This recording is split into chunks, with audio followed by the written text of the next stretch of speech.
Miss Apple, alin sa mga sinasabi mo sa Tribune ay personal knowledge mo at ilan doon ay chismis lang na napakinggan mo lang?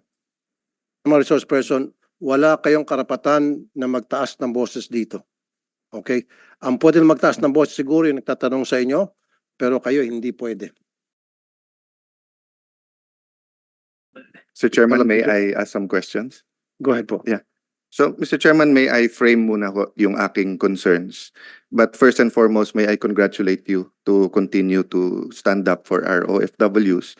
And yun yung una kong concern na every time tingin natin wala nang scam, meron na naman bago. I could not forget, Mr. Chair, nung tumayo ka sa floor, nagkwekwentuhan lang tayo.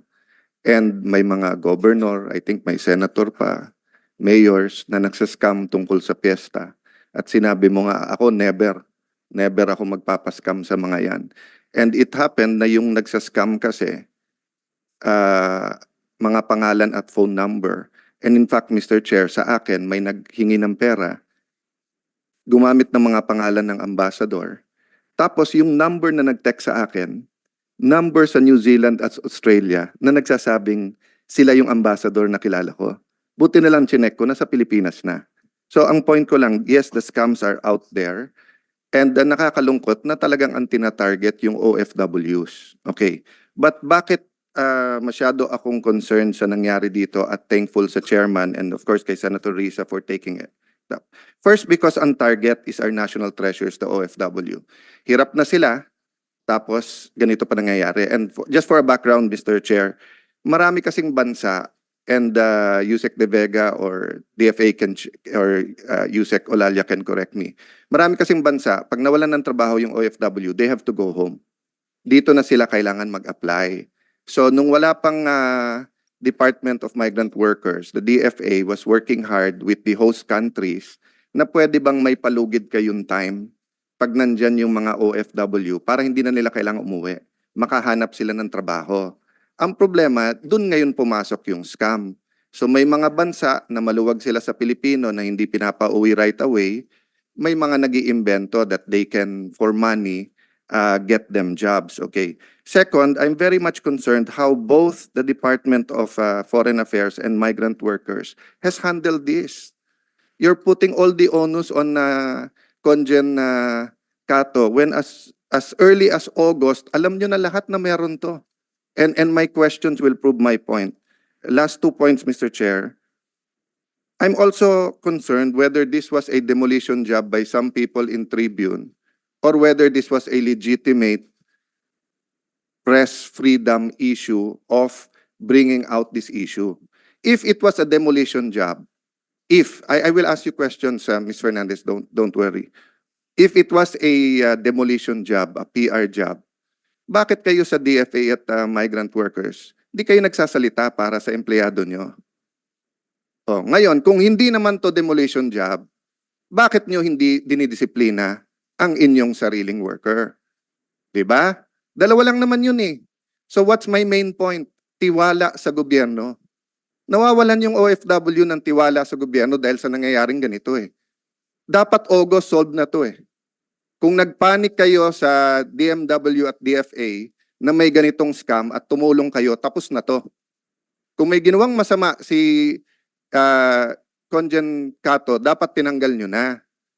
Or sa sunod-sunod na banat ng Tribune, nilabas nyo yung investigasyon nyo.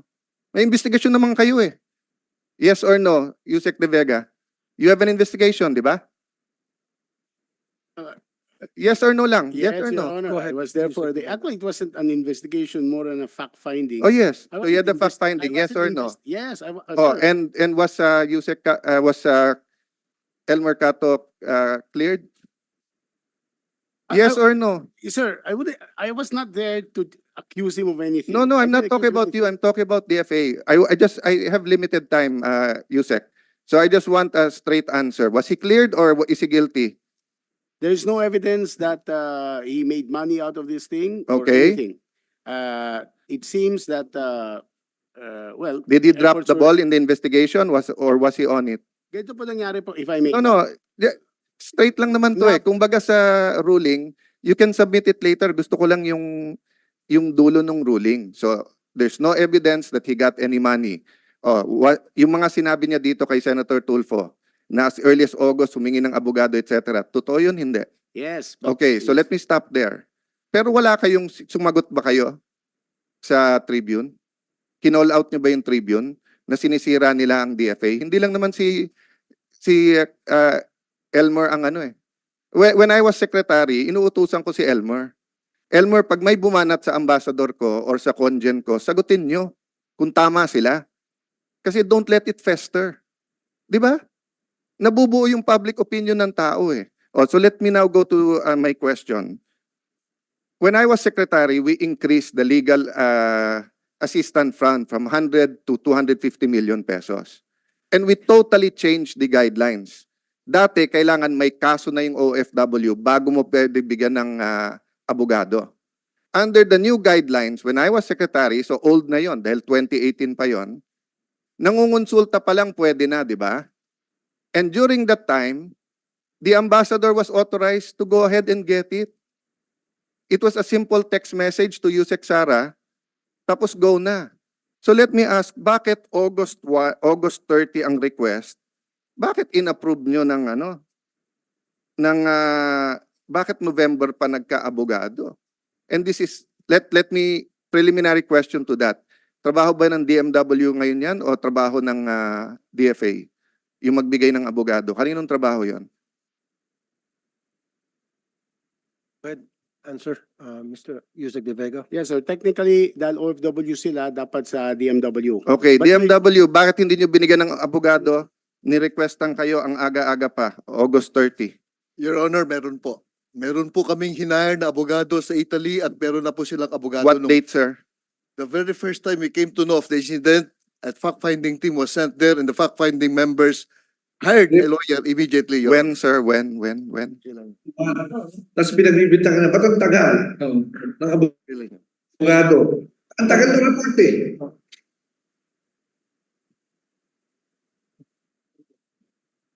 Baka may online, Mr. Chairman. So, Dr. Lalia, because I have limited time, I want to get to the bottom of this.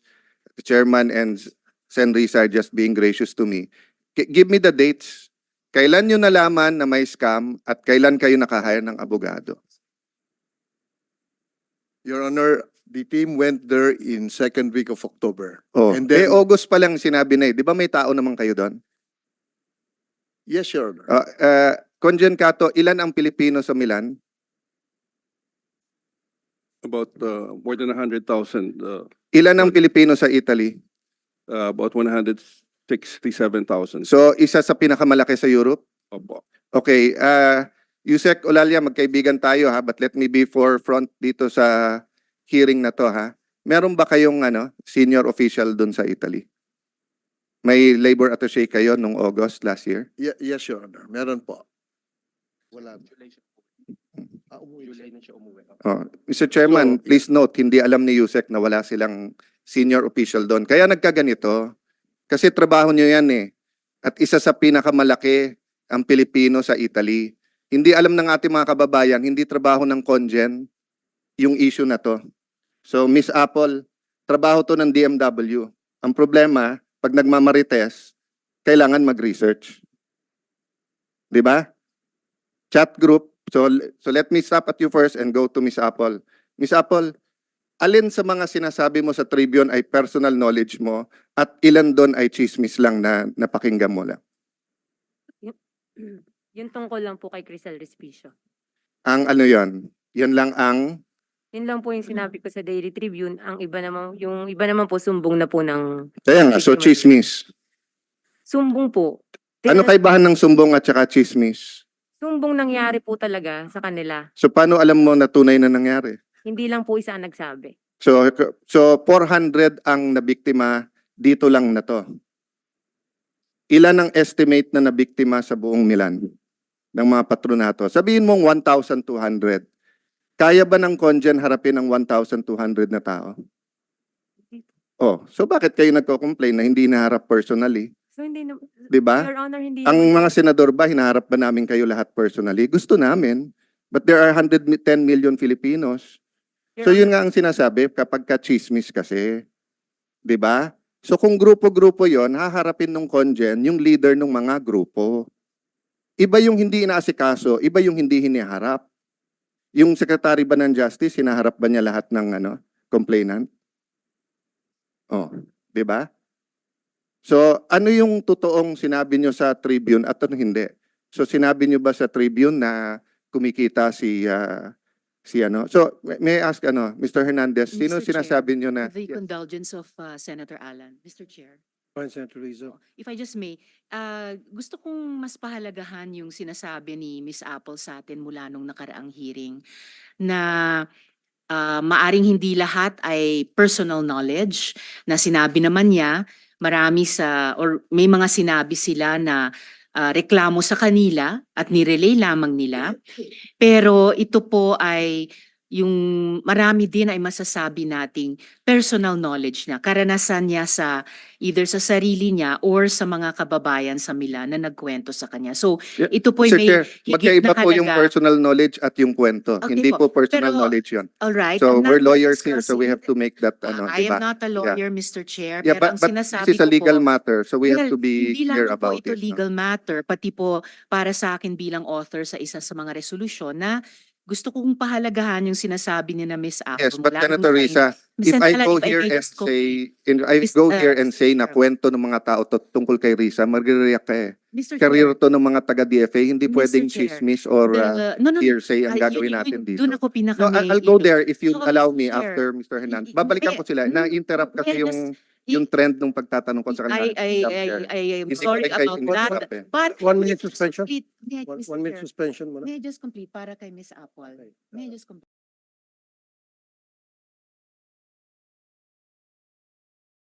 Yan ang halaga at respeto yung sinasabi ng resource person natin na hindi lamang chismis. So that was the main point of my interjection. Thank I'm you, sorry Mr. for that, Chair. Madam Chair. I'm zealous you, about Sen. DFA and GMC. Alan. I'm sorry for that. Miss Senator- Apple, hindi ko po. Senator Alan Peter, kasi ganito rin sa akin din bilang isang media practitioner at meron akong programa Wanted sa radyo. Tama ka, meron yung tinatawag na personal knowledge. Meron naman din yung lumalapit sa akin para magsumbong. I don't have personal knowledge of their experience kasi wala naman ako doon. Pero I took their word for it because pumunta sila sa akin, nagsasabi na sila ay nasaktan ni so-and-so at nagpapakita ng mga dokumento. So yun ay valid sa akin. Ang kaibahan, Mr. Chair, ikaw, tatawagan mo yung opisyal, tatanungin mo siya. So, kung alam mo, nagsumbong ako sa iyo, Sir Tulfo, mukhang kumikita na si El Mercato, hindi niya inuupuan. Tatawagan niyo po siya. Kung mukhang guilty, didiinan niyo po siya. Pag hindi, hindi. Correct. Eto po, meron na writings of a hatchet job, which by the way, Mr. Chair, that's what I want to go to. But I will tell Miss Apple nga na hindi ko minamaliit yung experience OFW malasakit mo. I'm just putting it together with what happened sa Tribune. If you give me lang a few questions, Mr. Chair, I'll Go ahead. prove my point, no? Pero hindi ko minamaliit yung inyong, in fact, I thank you for coming forward kasi nakakatulong to sa mga taga-Milan. I thank you for having time for a chat group. Sinasabi ko lang, kung 5 na nabasa mo ay totoo, pagka yung 1 o 2 hindi mo sure at sinabi mo sa dyaryo, naapektuhan yung buong testimony mo. So kung may magsumbong kay Chairman Tulfo, inaapi yung 300 OFW at mukhang totoo yun, isumbong mo. Sinabi, Mr. Chairman, kinunan ng tigpa 500 yung mga OFW. Totoo yun, sumbong mo. Pero sinabi, Mr. Chairman, yung DFA Secretary, inupuan. Yung migrant workers, inupuan. Si ganito, inupuan. Tapos pag tinanong ka, paano mo alam inupuan? Sinabi lang po nila. Pero sinabi naman po nung iba, hinarap sila. Nadadamage yung testimony mo eh. Diba? So, but let me go to Mr. Hernandez. No? Mr. Hernandez, so when you made those articles about Mr. Cato, no? Sinong kino-quote mo sa mga natin dito ngayon? There were several po na No, those are present now. from those present, Enrico, Vanessa, So, ang kinote mo Apple, sa kanila, Jeffrey. which specific ang kinote mo sa kanila? Na kumikita na siya, inuupuan niya, or what? Wala dun sa walang kumikita. Yung inuupuan quote dun sa yung Alpha 400 na yung story, yung Recall Cato, meron dun Yeah. So you came out with a series of articles yes po. basically condemning na Conjen Cato. No, I was not condemning Conjen Cato. So when you say alisin na siya dahil revamp, when you say na mukhang guilty, kasama na and everything ganun, that's not condemning. It was quoted, sir, dito sa sa articles. Sa Alpha 400. Hindi naman tayo pinanganak kahapon eh. Kahit naman mag-quote ka nung iba eh. Kung 10 ang pwede ko i-quote dito at yung kinote kong isa, dapat mag-resign na si Mr. Fernandez dahil hatchet job ang Tribune. And then I published that.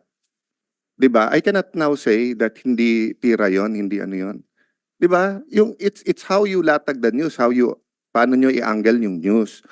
So let me clarify ha, Ms. Fernandez. Who broke the news? Kayo or si Yusek? Kasi si Conjen, iba yung nasa transcript eh. Sa transcript, you interviewed him sa earthquake lang and then found out about the scam later on. Correct. Sa kanya, ang sinabi niya na sa interview, siya ang naglabas ng scam.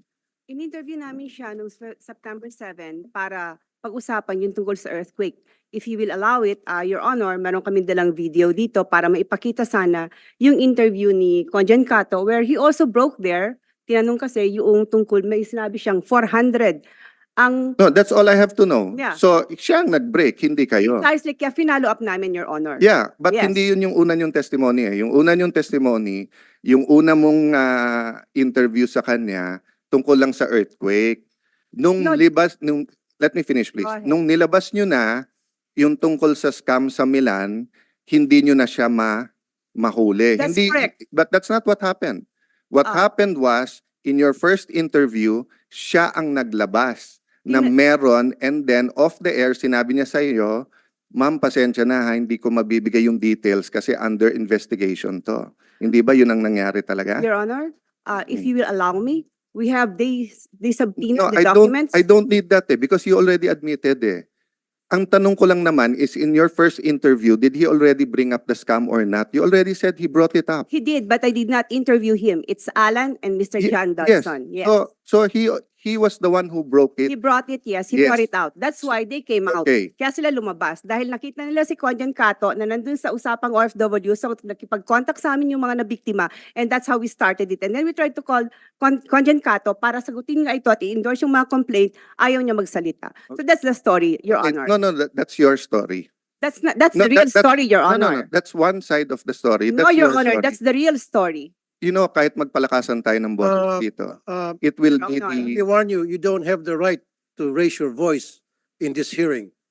You don't have the right. Apologies, Your Honor. You're used to Chairman. that kasi. Kayo ni, can Mr. Fernandez also No, take the seat?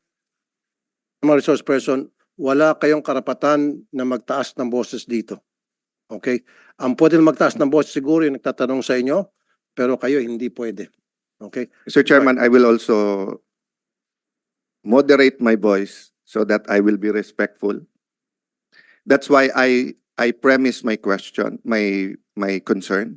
If this was a PR demolition job, then dapat nag-react ang DFA. If this was a legitimate, dapat siya kinasuhan. And I already asked, they cleared him.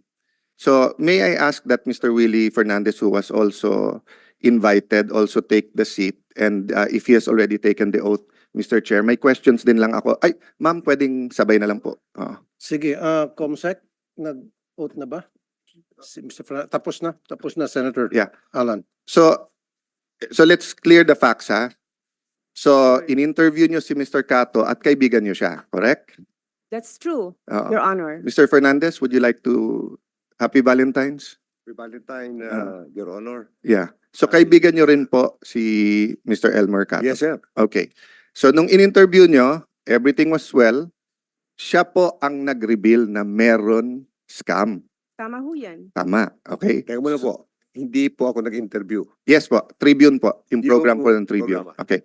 So, going back to Mr. Hernandez and the writers who wrote and nag-banner about him.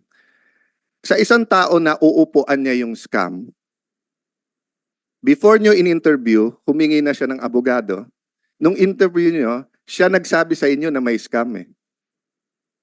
So mukha ba yung isang tao na inuupuan yung kaso? Your Honor. Opo. Pinupuri ko nga po siya. Mm. Sabi ko po sa kanila, kung sinabi sa akin, ang galing ni Elmer Cato, kaibigan ko yan. Yes. Ngayon po, nung subsequent, nakita ko kasi ng mga so-called victims, no? With quotation mark. Yung interview kay Conjan Cato, naglabasan po sila. Kasi si Conjan Cato, mahal ko yan. In the same manner that, you know, magkakasama tayo eh. You see? I really miss the good days, Your Honor. Di ba? Naglabasan po yung mga tao. Anong gagawin po namin? Yeah. Sige, let's, sir. no, At let's isang go araw through po- that. Let's go through that, Oo. Mr. Fernandez. So, okay yun. So, because of what he said, naglabasan. Opo. So, dahil you're a legitimate news organization, you have to interview them. Yes, Diba? sir. Okay. Now, when you interview them, hindi ba dapat, kung may allegation sila against Mr. Cato, i-interviewin niyo naman siya? Yes, sir. Okay. Ginawa po Ah, yan, sir. No. I'll ask muna the question, sir. Ha? So, dapat in-interview siya. Di ba? Okay. Pero hindi ba nauna yung banner painting him as in the pockets of bago niya hiningan siya ng comment. I don't think so, sir. So, Because nung hindi po siya makontak si Elmer Cato. sino yung unang banner? Di ba unang- Sino sumulat nun? Sumusulat po si Alan at Oh, saka si... Alan, at saka si- Kailan mo siya hiningan ng comment? Sorry, Mr. Chairman, I just want to shortcut to get to the bottom of it. Just to prove either of the two. To prove that this was a legitimate breaking story, that they had all the right as press, or that this was a hatchet job. Okay, if I may interject. hindi po pwedeng- Excuse me, Senator Alan, ako po'y manunulat din at broadcast at the same time. Tama kayo, bago kayo gumawa ng expose, dapat tinatawagan nyo muna yung gagawin nyo na excuse me, sir, excuse me. Dapat tatawagan nyo muna yung gagawin nyo na expose para doon sa pagsusulat nyo, nakabalas na. At doon, bahala na yung readers kung sinong paniniwalaan. Ang nangyari kasi, I myself have been a victim of that several times. Na in-expose muna, tapos saka ako mag-react, kumalat na the damage has been done. So, sa lahat ng taga-media dito, kung may mga kapanood ng mga taga-media, dapat make it a practice na before you do an expose on somebody, make sure makuha niyo yung side ng gagawin niyo na expose. Para masabi niya yung side niya, and then sabay niyo isusulat yun. Kasi ang nangyari, expose lang sa isang tao, todo ba na sa kanya, and then get the side later, which is wrong. That's a wrong practice sa pagka-media. I've been a media practitioner for 25 years, and I always do that. Never kung banat ako ng banat tapos saka lulusog. You know. Thank you for that, Mr. Chairman. And siguro, we can take judicial notice that that's part of the ethics talaga ng ating journalist, di ba? Whether sa broadcast or sa Print.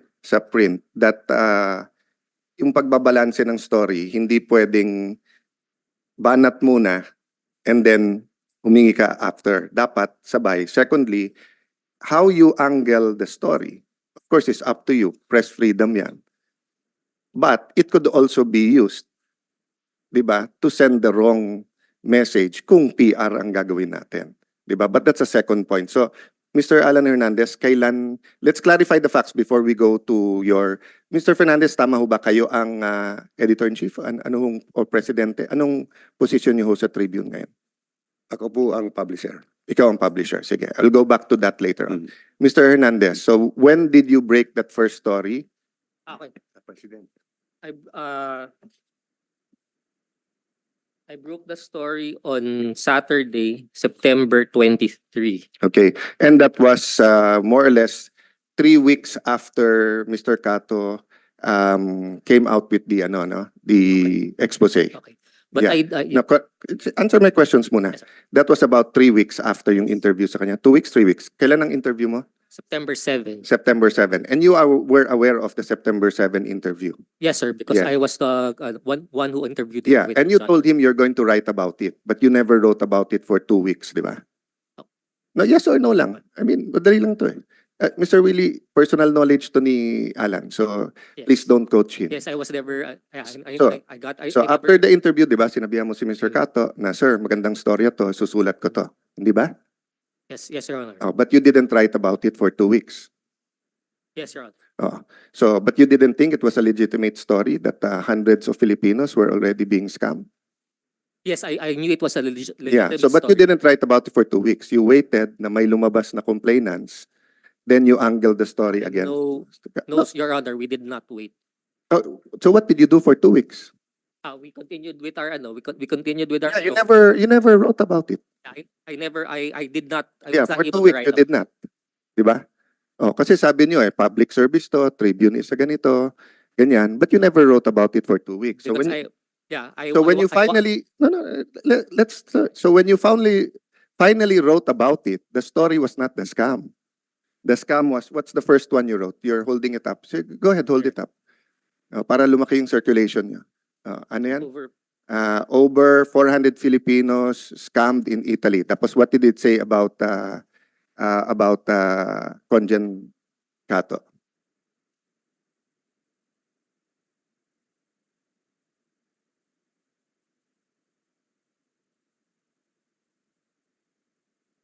Meron na dyan statement about him or wala? in an early interview with Usapang OFW, Philippine Consul General to Milan, Elmer Cato, confirmed cases of Filipinos being recruited Yeah. illegally into the country. So yan pa lang yung una. After 2 weeks, okay? So after 2 weeks, yan pa lang sinulat mo. Ano yung next na lumabas na banner din? September 24 on Sunday. Yeah, Mega ano? Racket Beard. Sorry? Yung Mega Racket Beard. Yeah, okay. Then ano sinulat mo about No Conjen mention Cato here, dyan? Your Honor. No mention. Okay. Ano susunod dyan? In those 2 articles, did you try to get in contact na with Conjen? Hindi. Yes, Your Honor. And ano sagot niya? It's under investigation. Okay. Basically. Yung first I'm just na- quoting from the transcript kasi dinanan nyo na to last week eh. Okay. Di ba? I first reached out September 7, 6:19 p.m. For him to I was wanting to ask him for a second interview for Usaping OFW sa second episode to discuss the illegal recruitment issue. Yeah. So September 7, 6:19 p.m. And then I reached out again. Yes, and basically ang Pwede sinabi, naman siguro, sabi niya. yeah, 7 but p.m. I read that na, so everyone knows that naman, di ba? So basically sumagot siya na baka pwede pero I cannot reveal what's under investigation, di ba? Nakalagay dun sa, am I allowed to, Yes, yeah. okay. So, he mentioned those things off the record, so I Yes. wasn't able to write about it. Yes, yes. So kaya nga, so ibig sabihin in touch kayo, Yes, yes. okay pa niyan. So after Yes. 2 weeks saka mo sinulat, nung sinulat mo maganda, you had information, Mm. you were asking him for a second interview. Yes. Hindi niya mabigay because he was telling you nga off the record under investigation, hindi ako pwede magpa-interview. Okay, so what's the next headline? So when did you start hitting when did the banner start being negative kay Conjen Cato? Ano yung first niyong ganun?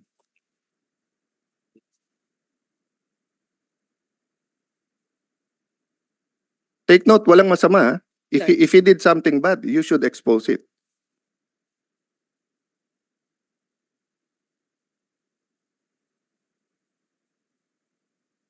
Anyone can assist Mr. Hernandez, hindi man to personal knowledge, ano naman to eh. Yeah, please. Mr. Chairman, may he, okay lang po ba? Comsec, Yeah. can we Yeah. put him under oath? Assist lang just for the narrative lang.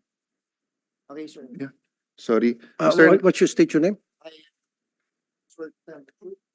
Wait po. Please state your name again, please, sir. I'm John Dodson. I'm an associate editor of the Daily Tribune. Do you, I handled, do you swear to tell the truth, yes, the whole truth, and nothing but the truth in this investigation? yes, so help me Thank you. God. Yeah. For the record, Your Yes, sir. Honor, thank you. I'm John Henry Dodson. Yes. I'm an Welcome, sir. associate editor of the Tribune. And I personally edited some of the stories, Okay. but not all. Okay. So when was the next headline na it started to be negative kay Conjen? I would not want to praise it as being negative, Your Honor. No, kasi before that, so yung unang tatlo was just about the scam, and yung isa may quote lang sa kanya na ni-reveal niya. When did we, so ano bang nauna? Ito bang naunang recall, or ito bang naunang yung may picture sa kanya na sinasabi baka kumita? Alin yung nauna doon? Help me out na para hindi na tayo Yes, paikot-ikot. we will Alam just, niyo naman check kung ano the ibig ko dates, sabihin eh. Alan. Mm, With regards to the dates, Alan can. yeah. So Okay. Mr. Alan, yung bang Oh. maganda pa naman pangalan mo. So, Your Honor, we have a issue on September 27, Wednesday, where we had as our banner, Ties That Bind, Okay. Consulate Alpha Scam. So Bear. you wrote that, sir? Yes, Your Honor. Okay. When did you call him na lalabas yan? Okay. Did you call him the day before? Did you call him the night before? Did you call him 2 days before? No, I did not call it, sir. Oh, so my point, Mr. Chairman. So siya nag-reveal, nakatatlong article na maganda, pero nung nakakuha ng juicy na sinasabing kasama siya sa scam, hindi man lang siya tinawagan, nilabas na nila, on page na nila. Ma'am, let me finish, Mr. Alan, kasi siya may personal knowledge nito eh. Okay, so what was the next one? September 20.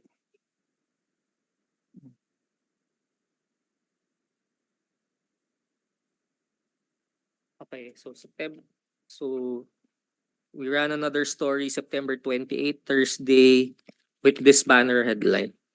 Okay, and then what did you say there about Mr. Cato? Okay, so in the caption, photos obtained by the Tribune shows Philippine Embassy to Italy Consul General El Mercato with Alpha Assistenza co-CEOs Crisel Respicio and Frederick Dotaro. Okay, so and did you again ask El Mercato? No. Okay, no again, no. So second time na inupakan nyo, you don't even ask him come. Okay. Thirdly, if you read those two newspapers, does it simply say na magkatabi sa picture, or it gives you an impression na magka-close and magkakuntsaba sila? Magkaiba kasi yun eh. If you show me with a picture with President Pinoy, President Duterte, President Ramos, and say nothing, then the picture speaks for itself. But if you show me, halimbawa, a picture with Hitler and then say killers together, then it gives the impression to people na killer din ako, di ba?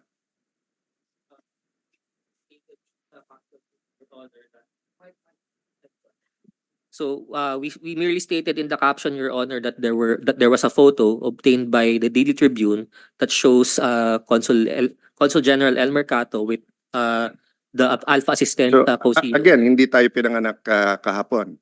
So you reported twice na may scam, na ito ang possible may scam, and then, wow, news, may picture yung congen na meron nun. Can the congen choose kung kanino siya magpapapicture sa 100,000 Pilipino sa Milan? Your Honor. Hindi, di ba? Oh, so you do not think that it was worth a comment? So I'll ask my last question so that I can give up my time.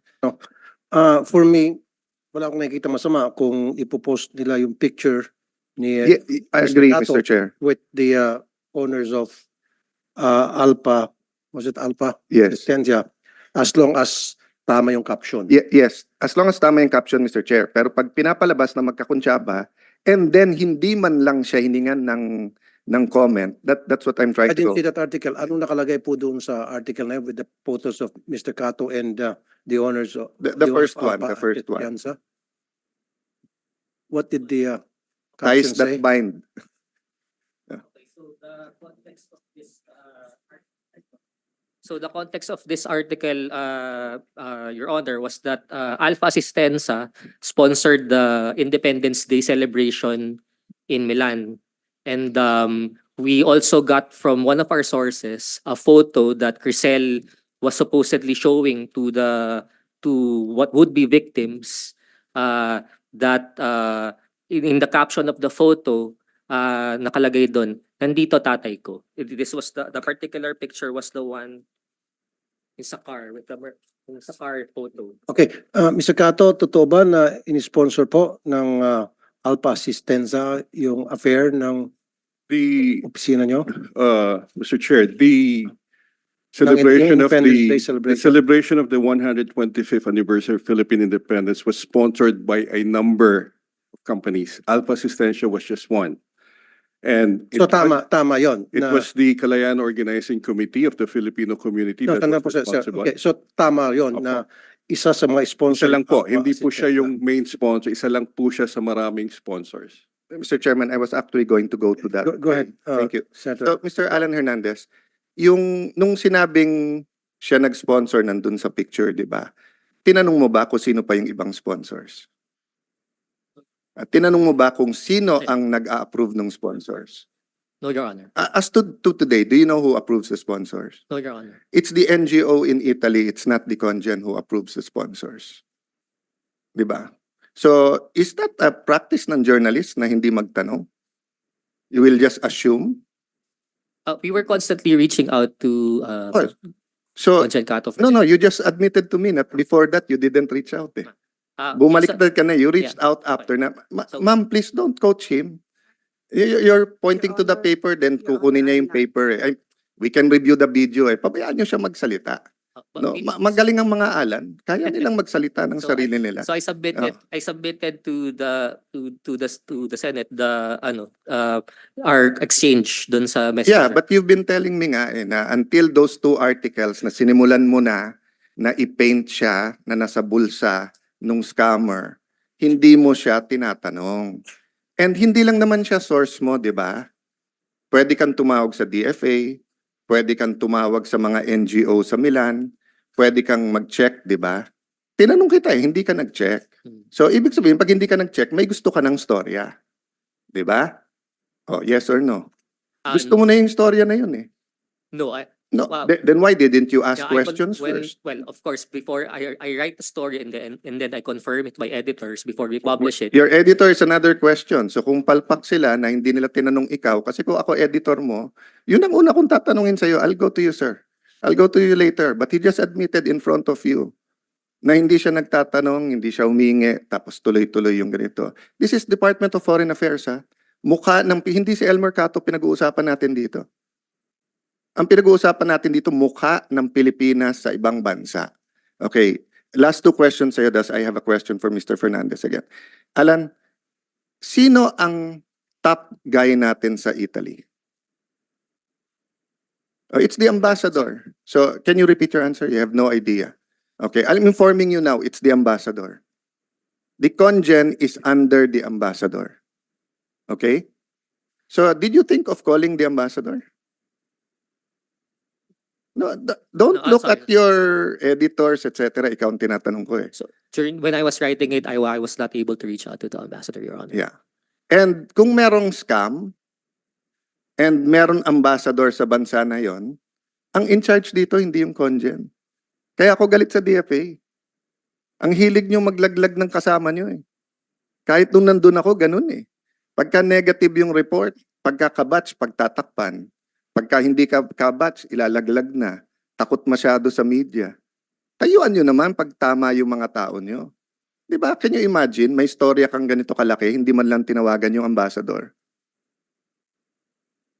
So, dito sa Senate, kung may problema sa mga senador, okay na sa'yo kausapin yung Sergeant at Arms.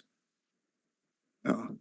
So, kung may problema kay Alan Cayetano, okay lang sa'yo, Chief of Staff ko na lang kausapin mo. Hindi mo ako tatanungin. Hindi, ganun ang ginawa niyo sa Italy. Yeah, so can I wrap up, Mr. President? Can I ask, Mr. Chairman, Mr. Willie Fernandez muna before... Yeah.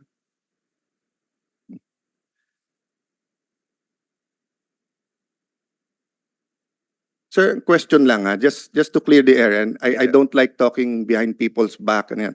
So do you have any interest in recruitment? And Your Honor. Did you or any of your relatives have None, Your recruitment? Honor. Wala. Okay. So just so that clear, ha? You don't have any interest in Italy. I have not visited Italy for Okay. the last 20 years. Yeah. So ako harapan kasi ako magtanong para diretso. Okay, but you do run a PR company. That's right, Your Honor. Yeah. So you are a PR, public relations Yes, Your Honor. practitioner. Yes. So wala bang conflict na ikaw ay PR and then ikaw ay publisher? Sir, No, no. nung ako Answer my question. nung ako po'y naging publisher or presidente ko actually, no? Ako po'y huminto ng PR. Pag may lumalapit sa akin pa PR, ang ginagawa ko, kinukuha ko dokumento, pinapublish namin free of charge. So when was this, sir? When did you stop being a PR? More than 5 years ago. That's not true because during Duterte's time, I know for a fact you were active as a PR. So you were a PR while you were a publisher. I know for a fact. No. I was not a PR, sir. I was just like when you run for the vice presidency, I was helping you. I was helping the Duterte administration. Yes, But as a that's PR. not As a PR. no, sir, because I never get No, paid for that. you would say hindi ikaw ang magaling sumulat pero magaling sumulat wife mo, and then you can what you can do is may kilala ka sa ibang papers at ilalabas mo ito. That's how you were helping. 'Di ba? You're not a policy guy, you're not a political guy, you're a PR.